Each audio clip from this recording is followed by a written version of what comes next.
Antes de comenzar la práctica, debemos saber qué es un polímero. Los polímeros son macromoléculas formadas por la unión mediante enlace covalente de sucesivas unidades simples llamadas monómeros en una reacción llamada polimerización. Estos forman cadenas largas unidas entre sí mediante enlaces secundarios como fuerzas de Van der Waals o enlaces de hidrógeno. Dada la complejidad de estas macromoléculas y la diversidad de sus composiciones, aplicaciones y estructuras posibles, la clasificación de estos materiales se puede realizar en base a diferentes aspectos, como pueden ser su origen, ya que pueden ser naturales o sintéticos, su estructura, ya que pueden ser semicristalinos o amorfos, según su mecanismo de polimerización, que puede ser por adición, condensación, según su composición química, según sus aplicaciones finales, pueden ser plásticos, fibras, adhesivos, y según su comportamiento frente a la temperatura. Y la clasificación va a ser en termoplásticos y termoestables. Y en esta clasificación nos vamos a adentrar un poco más adelante. Las propiedades de los polímeros vendrán determinadas por diversas características, como el peso molecular, la distribución del peso molecular, la estructura del polímero y su cristalinidad. Estas características vendrán también determinadas por la naturaleza del monómero, el número de monómeros en cada cadena, la proporción de cadenas de un determinado peso molecular, la disposición de las cadenas como ramificaciones o entrecruzamientos, la posición relativa de los grupos en la cadena y la secuencia de los monómeros en la cadena. Una de las características que más influencia tiene en las propiedades de los polímeros es su estructura. Esta puede ser lineal, que es la estructura de los polímeros más sencillos, como el polietileno, poliestireno, policloruro de vinilo, ramificada cuando la cadena principal presenta ramificaciones, estructura entrecruzada cuando las cadenas principales se unen mediante un enlace covalente, y los polímeros de estructura más compleja, que son los reticulados, con las cadenas unidas por enlace covalente en las 3 dimensiones del espacio. La estructura, peso molecular y composición química del polímero va a determinar su cristalinidad. Entendemos la cristalinidad como el orden de las cadenas. Dado el elevado peso molecular de estas macromoléculas y la longitud de las cadenas, es difícil encontrar este orden de largo alcance en toda la macromolécula y habrá zonas desordenadas, zonas amorfas. El grado de cristalinidad, el grado de orden de las cadenas, vendrá dado por la facilidad de empaquetamiento de las cadenas del polímero. Así, un polímero de cadena lineal o poco ramificada podrá empaquetarse mejor que un polímero de estructura entrecruzada, por lo que presentará una mayor cristalinidad, o un polímero con grupos voluminosos en su composición también impedirá el buen empaquetamiento. Las propiedades finales del polímero, como las propiedades mecánicas, su densidad o el comportamiento frente a la temperatura, van a depender de la cristalinidad del polímero.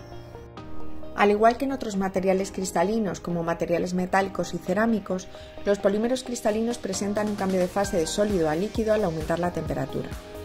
Esa temperatura se conoce como temperatura de fusión, y dado que el volumen de la fase líquida es mayor que el volumen de la fase sólida, justo a la temperatura de fusión de un polímero cristalino se observa este aumento, como refleja la curva C de la gráfica. El comportamiento de un material amorfo al aumentar la temperatura no es igual que el de un material cristalino. Recordemos que un polímero está formado por cadenas con enlace covalente y entre ellas están unidas por enlaces secundarios. Al aumentar la temperatura, esos enlaces secundarios se rompen y comienza el movimiento relativo de las cadenas en el polímero. Esto hace que no exista una transición de fase de líquido a sólido como en materiales cristalinos, sino que se pase por un estado de transición en el que el material presenta un comportamiento viscoelástico. La temperatura a la cual los materiales amorfos presentan este comportamiento se conoce como temperatura de transición vítrea. Un polímero completamente amorfo presentará un aumento paulatino de volumen desde la TG al aumentar la temperatura, como se ve en la curva A, mientras que un polímero semicristalino, dado que presenta zonas amorfas y zonas cristalinas, presentará la transición vítrea en la TG y cambio de fase a la temperatura de fusión. Como hemos visto antes, una de las maneras en las que podemos clasificar los polímeros es por su comportamiento frente a la temperatura. Así nos encontramos con polímeros termoplásticos y termoestables. Los polímeros termoplásticos son aquellos que presentan un calentamiento reversible, es decir, recuperan su composición y propiedades cuando se calientan y enfrían posteriormente. Esto es debido al tipo de estructura que presentan. Son polímeros lineales o con pocas ramificaciones. Esto hace que al calentar los enlaces que se rompen son los enlaces secundarios entre las cadenas, mientras que los polímeros termoestables, que tienen un comportamiento irreversible frente a la temperatura, su estructura es entrecruzada. Y al calentar estos polímeros, los enlaces que se rompen son los covalentes que unen estas cadenas, dando lugar a la degradación del polímero.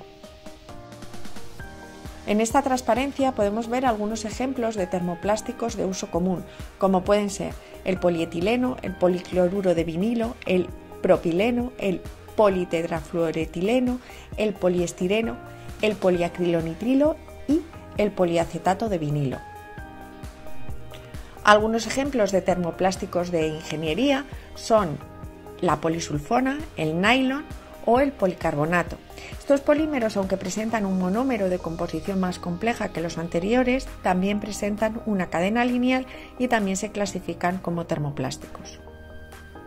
En esta diapositiva podemos ver algunos ejemplos de polímeros termoestables, como son la resina epoxi y el poliéster entrecruzado.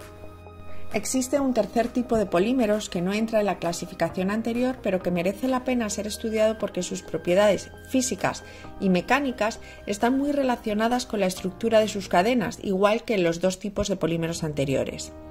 Su estructura ligeramente entrecruzada da lugar a elevados valores de elongación al aplicar una fuerza, y es por ello por lo que son conocidos como elastómeros. Algunos ejemplos son el caucho vulcanizado y la gutapercha. Cada uno de los tipos de polímeros estudiados, termoplásticos, termoestables y elastómeros, va a tener diferentes propiedades físicas y mecánicas, debido a la diferente estructura, y estas propiedades quedan resumidas en la siguiente tabla. Así, los polímeros termoplásticos cuya estructura es lineal o poco ramificada van a poder presentar cristalinidad. Tienen una fusión reversible y son solubles en disolventes acuosos. Por el contrario, los polímeros termoestables con una estructura más compleja, entrecruzada, no pueden presentar cristalinidad, se degradan al aumentar la temperatura y no se disuelven en disolventes. En tercer tipo, los elastómeros presentan una estructura poco entrecruzada, no presentan cristalinidad, no funden y se hinchan en presencia de disolventes. El objetivo de la práctica va a ser la identificación de polímeros termoplásticos, termoestables y elastómeros gracias a las diferencias en sus propiedades. Al principio de la práctica vais a recibir tres polímeros diferentes, tres polímeros incógnita, y tras la realización de varias pruebas tendréis que determinar en qué grupo, en qué clasificación incluís a cada uno de vuestros polímeros incógnita. Además, gracias a estas pruebas, a esta caracterización realizada en el laboratorio, podréis determinar la fórmula de cada uno de ellos y el nombre. En primer lugar, vais a realizar la inspección visual para determinar el color y la transparencia de cada polímero. De esta manera podréis tener una idea del grado de cristalinidad de los polímeros. En segundo lugar, vas a determinar la solubilidad de los tres polímeros incógnita.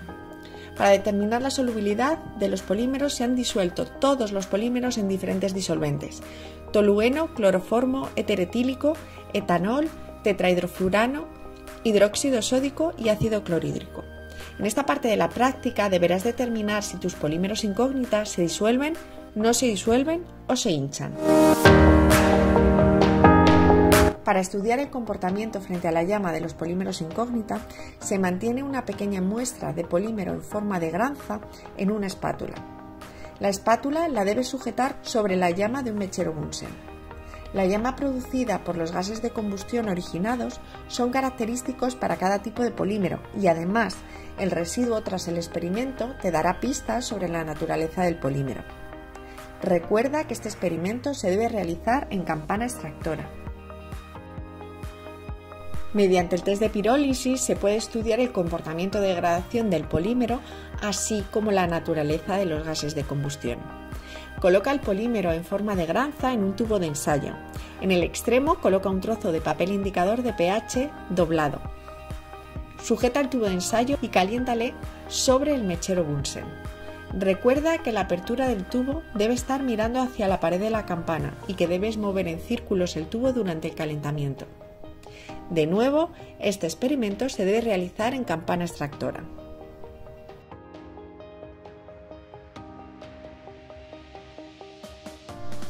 Para estudiar la rigidez del polímero vas a necesitar el polímero incógnita en forma de plancha y un cúter.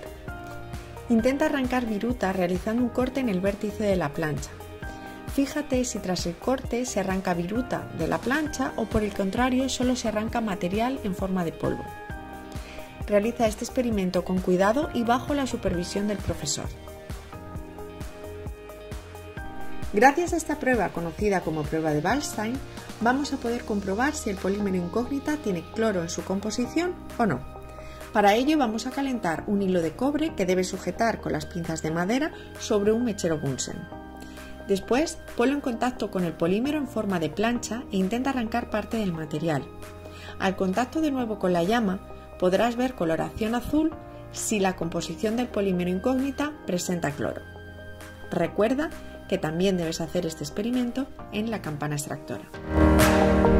Tras la realización de estos test en el laboratorio, serás capaz de indicar a qué grupo de polímeros pertenece cada uno de tus polímeros incógnita y también serás capaz de describir su formulación y su nombre. Antes de entrar en el laboratorio, recuerda visualizar las recomendaciones de seguridad y leer detenidamente el guión de prácticas.